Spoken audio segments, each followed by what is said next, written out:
How to exchange stickers on Monopoly Go. So this is a very easy and quick tutorial. First, you just have to launch your Monopoly Go application.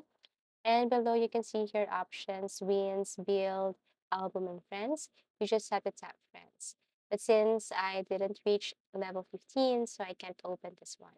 Anyways, if you have already unlocked this level 15, all you have to do is to tap this album. Then there you can see your stickers, and all you have to do is select the sticker that you want to send to your friend. So this is what it looks like. So once you open your albums, you can see here your stickers. So you just have to select one or pick one that you want to share or send to a friend. So let's just say you want to send this sugar high sticker. So you just have to tap send to friend. But you have to make sure that this friend is a friend of yours in either your Facebook or here in Monopoly Go. And then once done, you just have to visit their trading group, okay? And then always remember that there's a limitation of trading 5 stickers a day.